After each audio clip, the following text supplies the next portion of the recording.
Welcome back to the channel. In this video, I want to touch on the art of imagery.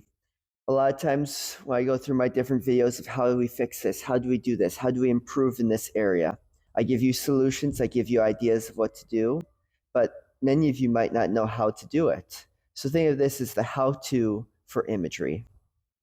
Because when we're doing mental skills, when we're doing our basics, if we don't know how to do it, if we don't have a plan of how to do it, all we're doing is failing to plan, and failing to plan is planning to fail.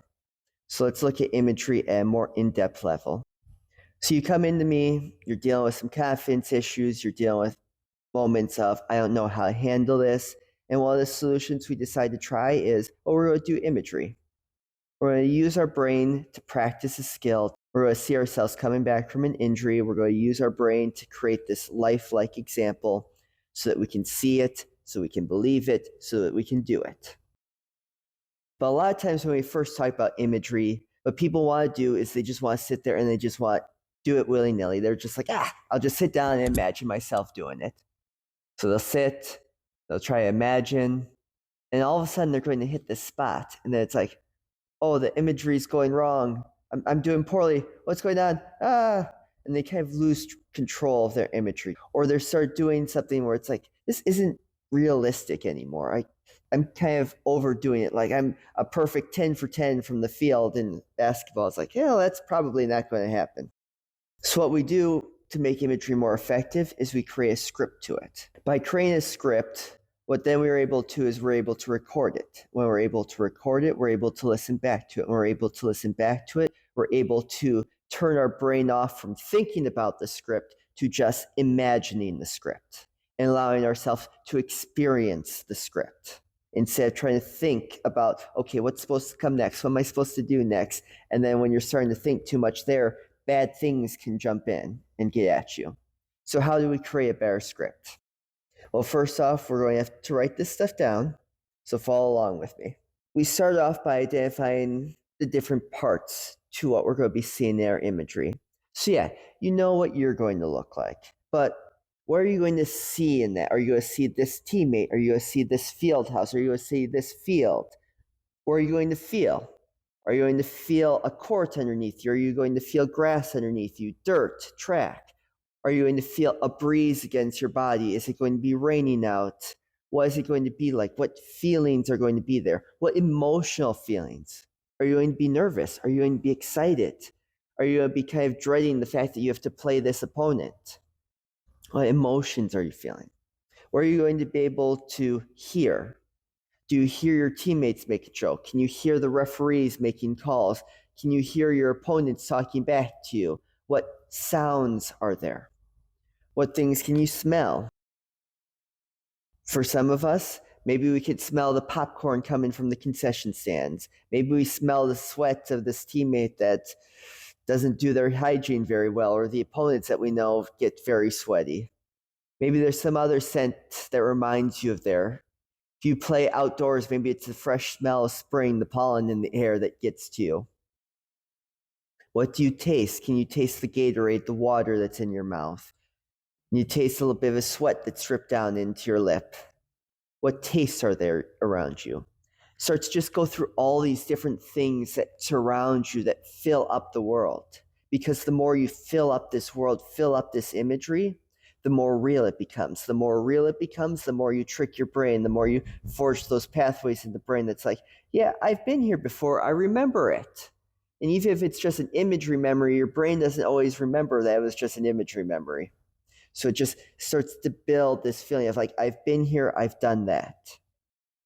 Once you've created the world, the next piece is start to go through each moment. So if you're a baseball player or softball player, you're the easiest one for me here. You're going to watch the person bat before you. You're going to see the pitches come through there, and you're going to see them in real time. So you may not cue every moment. If I see, I feel, I do this, you're going to see pitch goes in, I hear the ball hit the glove. I see the next pitch, contact with the bat, grounder, I see it bouncing, you see this. I hear this. As I'm sitting there, I'm taking deep breaths in, trying to relax myself because I feel anxious knowing that I have to go up to bat next. So then as you're walking towards it, you feel the dirt, feel the turf underneath your feet, gripping your bat. You're walking through all these things step by step. Then you're getting up to it. And then maybe even in your imagery, you see a failure. Maybe you see in basketball, you miss a shot, but you're practicing your follow through and your rebound. So yes, you miss a shot, but you're able to track it down and go and jump and get it, feeling that, noticing what you have to do. And then you start to replay these moments over and over again, just building the competition, just building your confidence by going through reps after rep after rep. Because even if you're just seeing one play in a game, seeing one inning, seeing one out, one race, one moment, if you do it over and over again, you're just going to be able to practice it. You're going to build confidence that I can do it when it actually is a reality. Maybe in part of your imagery, there is, like I said, a failure. So you're also working on, okay, why is that failure? Because I did this, or that. So you're just building up the reps of, and next time I will do this. So that's kind of the art behind crane imagery. You sit down with it. You record what you feel emotionally and physically. It can be what you touch, what's inside, all these things. You're going to record what you see to the best of your ability, because the more you see your exact teammates, you see the color of your opponent's jerseys, whatever it is, the more real it is. You're going to think about the things you hear, the bounce of a ball, the ball hitting a glove, a bat, the sound of a starting gun going off, a volleyball being smacked, anything that could go on in your sport. You're going to think about the things that you smell. Different venues have different smells to them. A wrestling room smells different than a track's going to. So recognizing those differences. Going to look at the things that you can taste. What do you taste in your mouth? What things you notice there? Is there a certain thing that you take or that you drink prior to competing? Think about those things.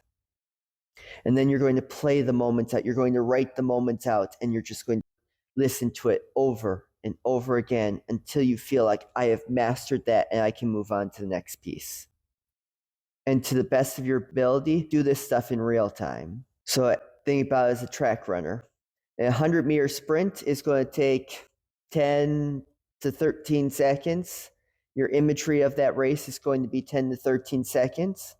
Now, the before and the after the race might add a little bit to it, but the actual race component of that should only take you about however much time you're running. Whereas if you're a miler or a 400 runner, in a 400, you might be racing for 45, 60 seconds. So you want to see yourself for those 45, 60 seconds. So you've got the script.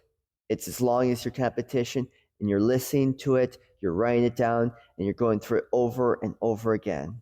And as we do this, we can eventually get to the spot where we've built the confidence in ourselves and we're becoming our best self. If you need help creating that imagery script, reach out to us here at Your Brain on Track so we can help you be the best version of you. Until next time, later.